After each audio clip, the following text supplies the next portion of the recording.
करे नवाज़िश रुतबा अता करे थो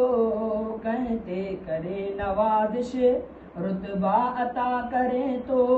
कहलाए मर्तबन खे साबित सज़ा करे थो कहते करे नवाज़िश कंहिंखे लखनि जे हूंदे हिकु मुरकल सिकाए हिकिड़े टके मां कंहिंखे सभु राहतूं वठाए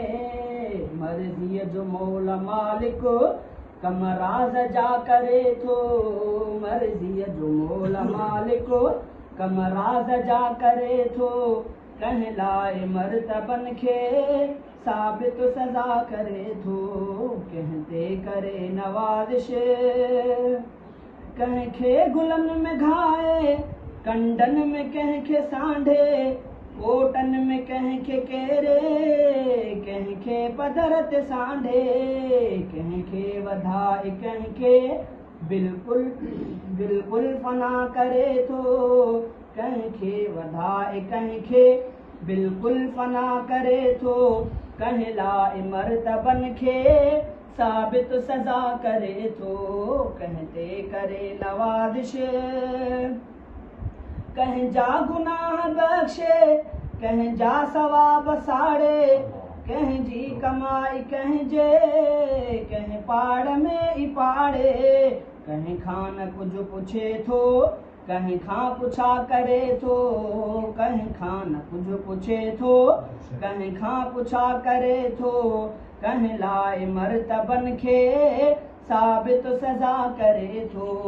कहते करे नवाज़िश कंहिंखे सॼो विञाए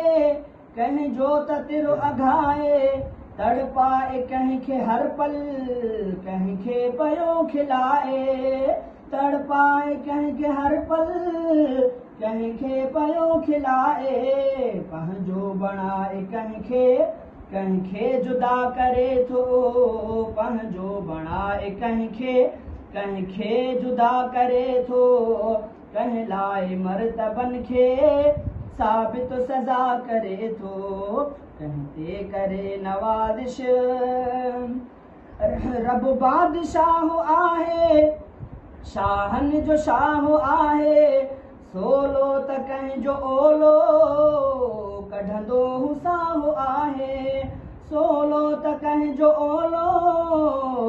कढंदो साह आहे सईद रफ़ीक़ उनजी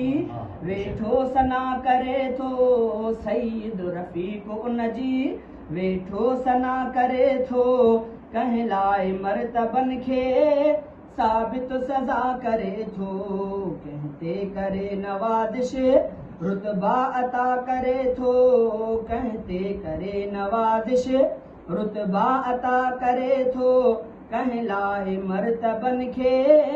साबित सज़ा करे थो कहते करे नवाज़िश।